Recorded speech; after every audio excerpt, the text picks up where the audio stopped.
This is Hidden Killers Live with Tony Brueski, Stacey Cole, and Todd Michaels.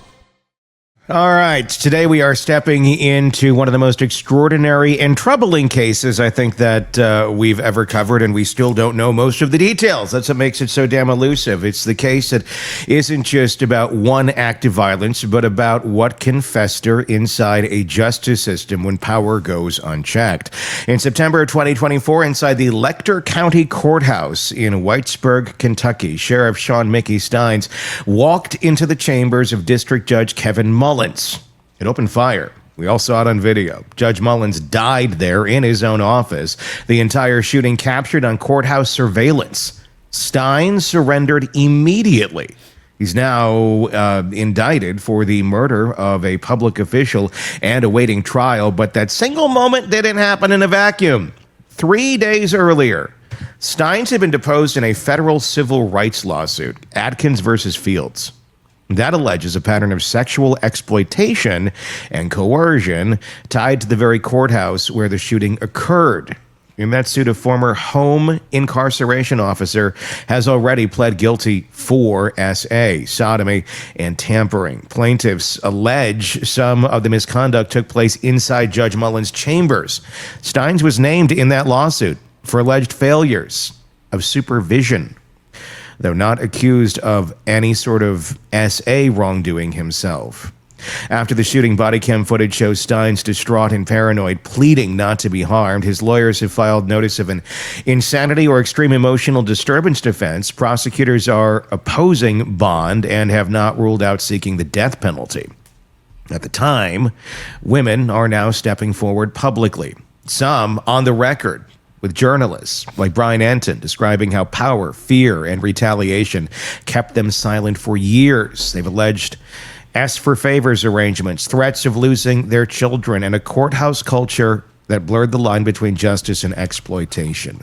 These are allegations, not criminal convictions against Judge Mullins, but they frame the environment Stines inhabited before he pulled the trigger. This isn't just a Kentucky story. It's a cautionary tale about what can happen when a small-town justice system becomes a closed ecosystem and accountability collapses. How does an officer sworn to uphold the law reach the point of killing a judge? How do victims weigh speaking out when every official holds power over their freedom? And how can a community rebuild trust when the courthouse itself has become the crime scene? To help us untangle the behavior in this and the power dynamics at play, Robin Dreek, retired FBI special agent, former chief of the Counterintelligence Behavioral Analysis Program. Robin, I just saw the interview recently Brian Enton did with another one of the individuals who's making claims of the ask for favors situation there in the courthouse. And then you got the sheriff, who just days earlier was in that deposition, certainly had a good understanding of what the charges were at stake and what was going on. What kind of psychological profile do you think the sheriff had, as he walked into that courthouse that day that he took the judge's life? Boy, I've gone full circle on this one a couple times, Tony, because we keep getting more data coming in, and I'm boiling it down to this right now. With the more data coming in, we're starting to see a lot more smoke. Mm-hmm. When I first started seeing this, I was thinking we got a very rare occurrence of a potential psychotic break.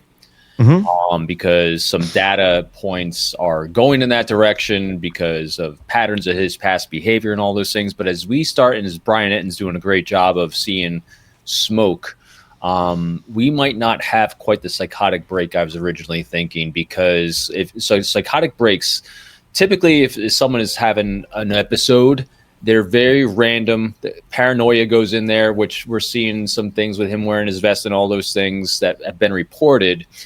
But what's pulling me away from the psychotic break, and we might have a pattern of really bad, abhorrent behavior that led to this, is the fact that all of his actions of apparently being paranoid were centered around the courthouse. Mm-hmm. And so I'm thinking we're going to find out a lot of dirty things in the days and weeks to come. And I think he had a plan. I think he'd been planning it for a while. because that's where I'm leaning to right now. I'm less on the side of the psychotic break thing. I think he knew exactly what he was doing and why he was doing it. Almost the courthouse being a triggering factor. Yeah. Yeah. And that's an interesting thing, considering when you consider the chambers itself are at play in this conversation of the allegations that things were happening in the judge's chamber itself. How much do you think? I mean, we are missing a big piece here because, well, Kevin Mullins is dead, the judge, and the allegations are that some of these things took place in his chambers. He is not listed in that civil suit, but obviously another individual is, and there has been charges there. But the fact that his own office, his own chambers, basically, being listed as a place where some of these things took place, and there has been allegations. Again, Kevin's dead. How much are we missing here because he's dead? Before I ask too many other questions. Yeah, I think he's going to be obviously a centerpiece of the puzzle because that's where the seat of power was and the power of control. I started getting tinges of Alec Murdaugh case on this one, just because of that power control and small town vibe. Kind of almost a little like whatchamacallit, Richard Allen and Delphi, small town, and so. When you see, again, as investigators, hopefully what they're doing is, and I don't have any reason not to believe it, is when you see smoke and you have allegations, you have to run all those allegations down. And even though you have a seat of power at the top, which is controlling things, there's going to be people around them, especially since there was charges against someone else, one of the bailiffs, I think it was, in this case. And so I'm hoping we're going to get some data leakage on this one, because his behavior, the sheriff's behavior, changed at a very certain point, and it became very focused. Even though that observed paranoia became very focused again around that courthouse, around a lot of crazy, unhealthy behavior, isn't there? That seemed to pop up and spring up. I think, again, if I'm throwing on my conjecture hat, which is all we have at this point, is that he all of a sudden had an aha moment.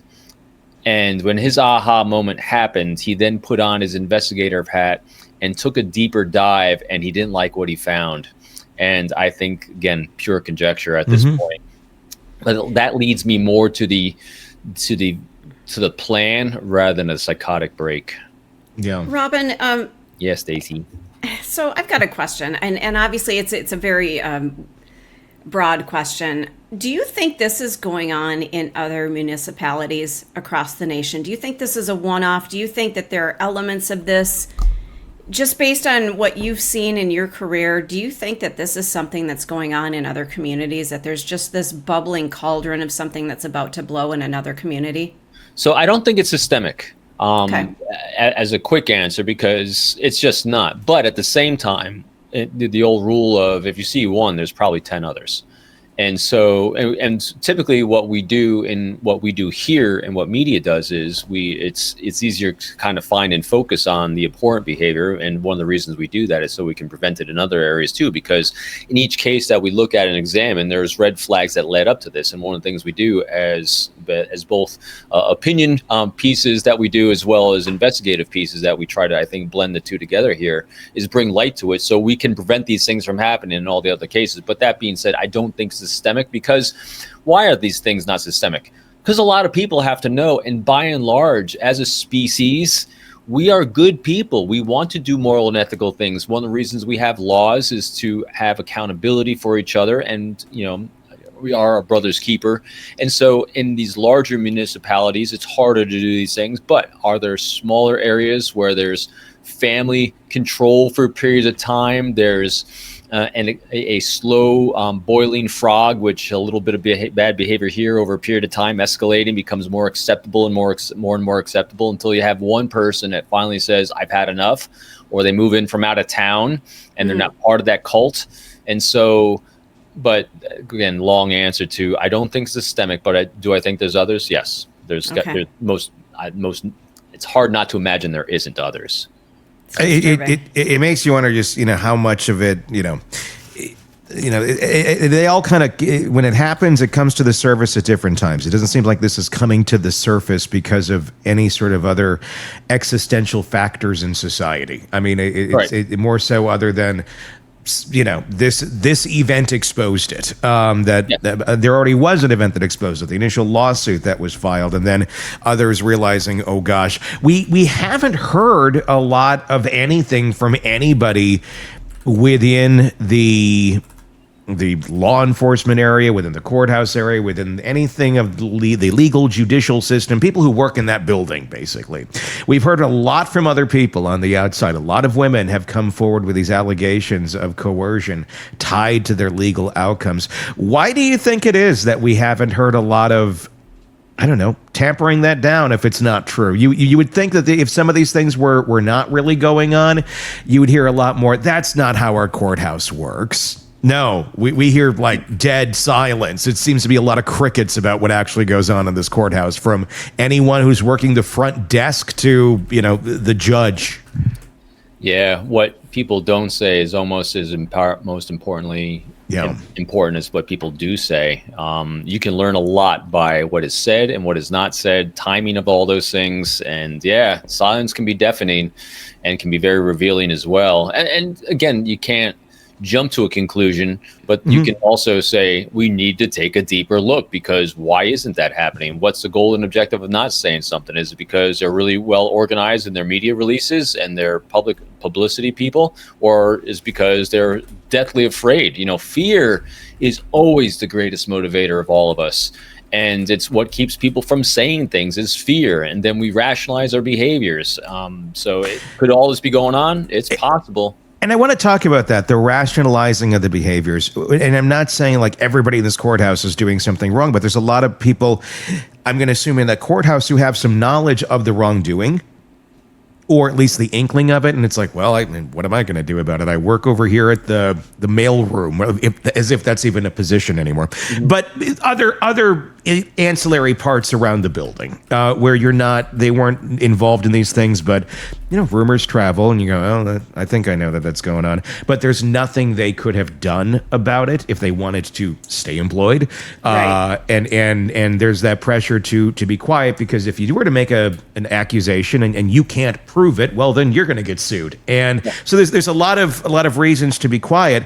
But at the same point, I guess I'm wondering how much, when you're living in an environment like that day after day, is it living in fear of exposing it, or is it just it's so normalized? I'm wondering how people in that courthouse are feeling right now as all this goes on. On the outside, we look at this going, oh my gosh, like this is twisted stuff here. Right? And if we were to assume that others have some knowledge here and are doing exactly what I just said, are they living in fear? Or I'm wondering if they're looking at this as, oh, come on, this happens everywhere. The rationalizing of the behavior. It's not good, but I wonder how much of that goes on that also further solidifies the thought that there's this level of unhealthy craziness around it, but we can't quite accept the level to which it is because it's so extreme, so we normalize it down to another place. It's probably a little bit of everything. Yeah. So here's one of the laws of human nature is we're always going to act in our own best interest in terms of our safety, security, and prosperity from our own point of view, from whatever context and situation we're living in. And so all these individuals are acting in what they think is their best interest and comes down to fear of reprisal, fear of not being able to move. And what that looks like to that individual could be very different. So say you have one individual that is witting that, hey, something was going on. So they're going to keep their mouth shut because they're fearful that someone's going to find out that they were involved. You can have others that had no idea anything's going on, but now they're hearing these allegations and they're fearful of being connected in some way. So they're going to keep their heads down. There's all kinds of reasons why people are taking the actions they're taking. And it's hard to predict exactly what's causing it, but we're getting data on all this. And so the rationalizing of it, we rationalize things when we want to believe. We want to believe what we want to believe. And if we have a job, because remember, we're going to act in our own best interests, as I said, for ourselves and our families, those we care about. And if we don't feel we have other options, if we feel like we're trapped, and we only get an inkling of this might be going on, isn't it going on? If I had an option, if I don't have direct firsthand knowledge, again, there's not going to be a lot of people that have very, very clear firsthand knowledge. If anything was going on with the judge or anyone else, it's going to be a very, very small, tight circle. Now, there's going to be leakage of other people that might think or might not think something was going on. What happens is, if you don't want to believe it, what do we do with our confirmation bias? We're going to look at and only take in data that's going to help us rationalize nothing was going on. Mm-hmm. So we can feel better about who we are, because we don't want to be the type of person that allows abhorrent behavior to go on around us, or even be associated with that as in a workplace, because that will destroy our own self-image. It'll destroy our own being. And so that's how we as human beings will rationalize otherwise really, really abhorrent behavior. And then you cascade on top of it groupthink. Mm-hmm. Well, if no one else is saying anything, it must be all right. And I like Billy Bob Joe. He's a great guy. And Billy Bob Joe's great. I love Billy Bob Joe. You know, he's a half step above Schmuckatelli. Yes, he is. I like Billy Bob. You know, but these people, you know, they will look to others to gauge what their behavior and reaction should be. And if you have someone you respect in your life, you have someone that has time, a lot more time in a position than you do, and you see what they're doing and what their behaviors are, and then you try to understand them and say, well, this is a really good family person. They have a really good standing. They're really good in their church. They're good morals and ethics. And if they're not saying anything here, it must be okay. And so I'll just look the other way, because maybe there's no other way to look. That's how we as human beings do this, because if we did anything other than this, we'd be invalidating ourselves. We don't like doing that. It hurts us psychologically. Mm-hmm. You know, Tony, you and I have worked in places, and I'm nothing like this went on, but you and I have worked in similar places where there were things going on and people kind of looked the other way, and it was a family organization. Yeah. You kind of get into this mode where it's self-preservation. I need this job. I need to continue with what I'm doing. This is my career.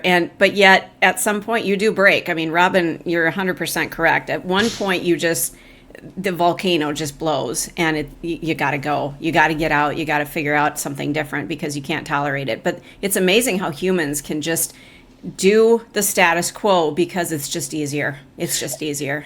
And so, Stacey, to your point, this is exactly what you need to do. Not you, but people need to do if you're going to be an investigator, but going to be an interviewer, is what we just did here. Is we just did a very deep dive on empathy. Because now that you understand those people, again, if there's anything going on, but it doesn't matter.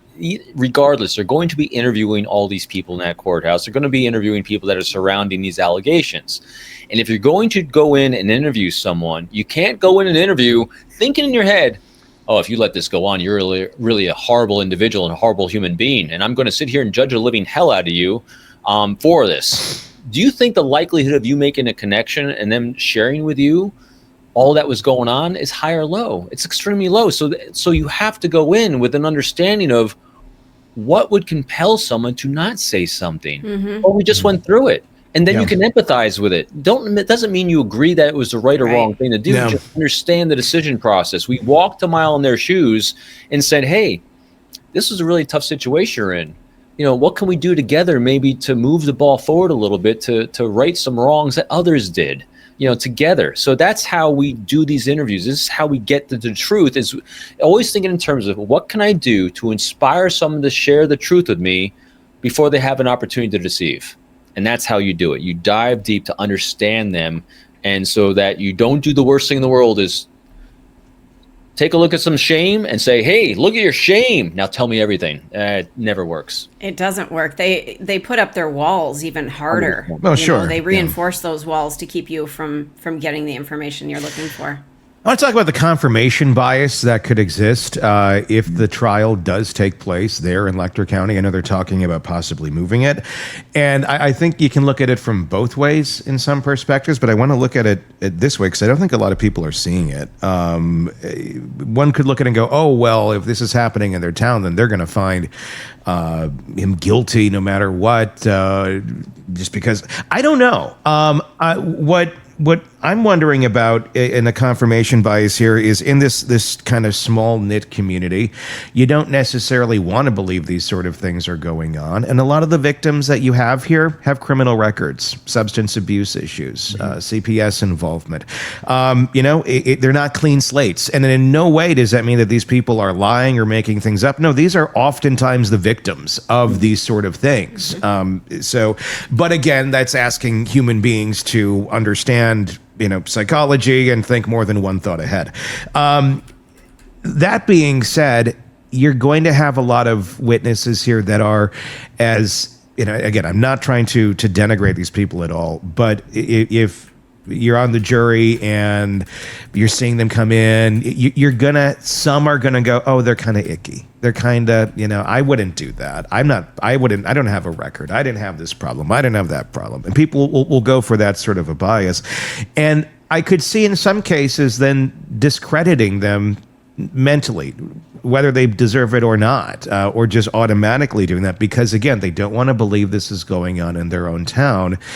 And preserving that image in their mind, whether, even though it is going on in their own town and there is evidence for it. I wonder how much that kind of an angle, and that could be an issue here if they do keep this trial in Letcher County. It's definitely something that the lawyers deal with. And again, I'm not a lawyer, defense or prosecutor, but one way you counter that, at least as a behavior guy, this is the way I counter that, is so let's think about it. How would you overcome a negative confirmation bias with someone who's saying that this person did abhorrent things? We knew the judge was doing this, sexual favors for lighter sentences or whatever it was. And this person's got a really shady, creepy background. But see, if you're painting it in that picture of right now of shady, creepy background and you're trying to discredit, what I do is, what we do here all the time is, well, let's take a deeper look at this life arc. We'll go with Sally Jane on this one. Sally Jane, tell me about what it was like growing up for you. So in other words, what they do is you humanize the individual. And then when you start humanizing that individual, the words they say mean a lot more than just some subjective, thing that is just a title and label of, oh, they're a drug addict, they're an alcoholic. Well, that's dehumanizing someone. If you humanize them, the words coming out of their mouth tend to mean a lot more because, again, the defense attorney or whatever is going to walk them in their shoes so you can understand them. And then the other key thing is to demonstrate that this is not someone with an axe to grind. This is someone who's actually making amends in their lives. They're just merely laying out facts and details. And here's how you do it. You have to trust them. Yeah. And the way you trust people is, again, they have to show transparency, openness, and vulnerability. Those behaviors inspire someone to believe you. So when you can actually own your behavior, yes, I was this person, here's the things I did wrong in my life, here's what I've gone in my life, and they don't try to sell you on anything, they allow you to make the choice on how you think they are now. Because I've seen some of these people have actually reformed their lives pretty well. A lot of people, when they go through some trauma, they reform their lives well. So, and if you have a lot of allegations or enough allegations that you're going to have a couple of these individuals that have actually been on this journey of, all right, I started out a beautiful human being like we all do. I went through some real good trauma that really destroyed me, and I hit my bottom. When I hit the bottom, I was in the jail system, in the court system, and all these things, and then all these horrendous things happened to me. But I crawled myself up out of here, and here's just the facts, ma'am. Boom. And then the jury makes a decision. So instead of just saying a drug addict, we now have an arc of a human being that they have a lot more credibility now, because who hasn't hit their own bottom? Yeah. Who hasn't done these things? So that's what I would do. And that's going to be the job of the attorneys to really to sell it to the jury, no matter. Do you think something like this though needs to be moved out of that county, no matter what? Just because it's just too close to home, it's too tight knit, it's too small. I mean, you're talking about literally having the trial in the place where there's allegations of all this corruption going on. I mean, my humble opinion, it would probably help it. Because of those things, because fear, you want people to not be fearful and waiting for confirmation bias one way or the other, which is why we have a jury. Juries hopefully are mitigating all these things when they're doing jury selections, because you cannot avoid, and if you're like us all, we all have confirmation bias. It's okay. But why we have loving critics in our lives, why we have juries of peers, it's why we have prosecution defenses. It's to help us overcome our human frailties of the confirmation bias. But I think moving the venue would probably help.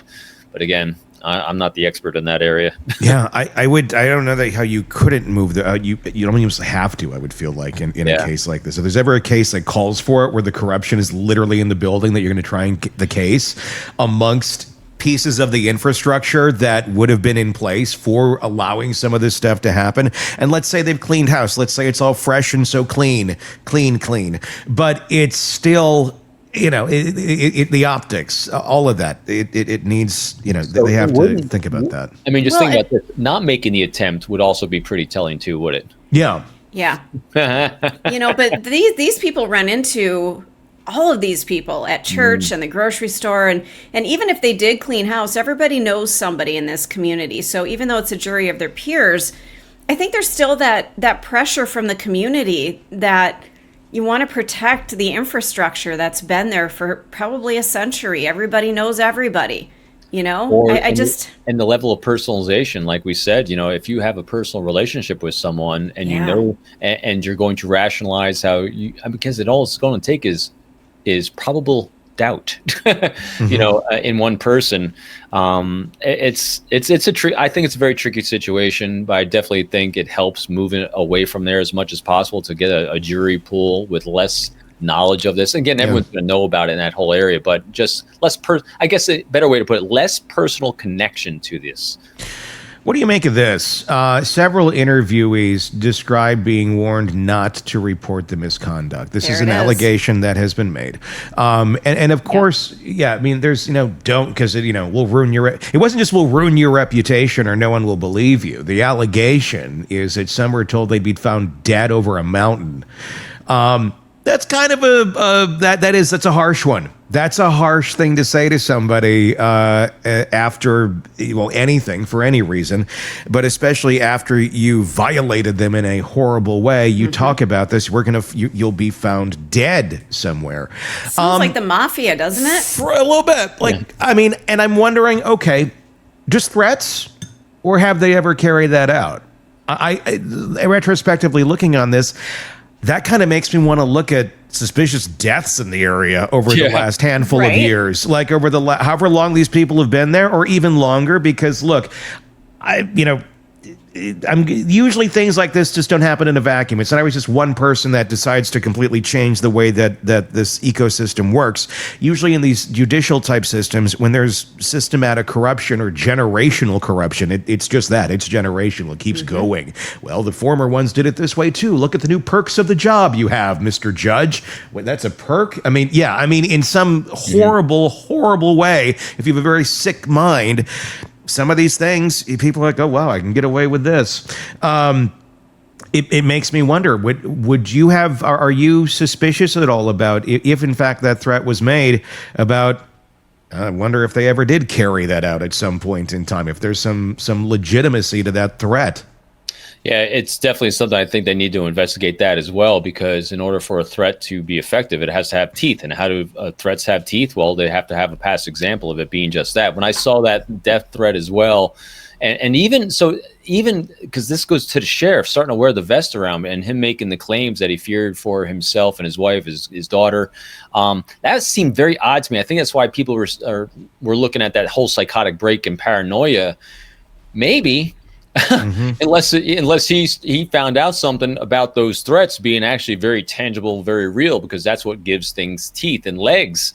And again, but that happens if it is systemic over time, and it's a known established fact that if that threat is made, it has the ability to be carried out upon. And I have this example, whether the example is factual in your own mind or it's just urban legend, it still has the same power over you. So urban legend could play a part in it, but it definitely needs to be flushed out. All these things. I mean, just think about every time I see cases like this, I just think about every time we're saying here, this needs to be looked at. This person needs to be interviewed. I'm just thinking about the bandwidth of individuals that need to be interviewed, processed, assimilated, and who's doing that, and what's their objectivity.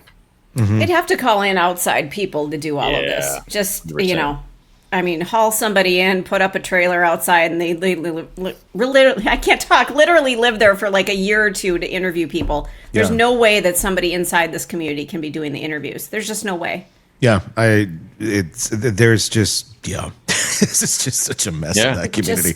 I want to go there and just hang out for a week and have coffee at the local diner and talk. You get a vibe. I think that's why I love, and you cited Brian Enton at the very beginning. He does a really good job of getting the vibe on the grounds, because walking the ground, as I used to say, touch it, taste it, feel it, because when you get the energy there and you actually do the interaction, it gives a lot of context to the data we see from 30,000 miles, that's a long way, from 3,000 miles away to that. But that's why it's really, really important to walk the grounds, interaction, to feel, the just the tenor and tempo of the people around you. It goes a long way. Yeah, there's some very interesting interviews that he's done with some of the folks there. His channel is Brian Enton Investigates. If you want to check them out in their entirety. Let us know your thoughts in the comments section on this case. We would love to hear that.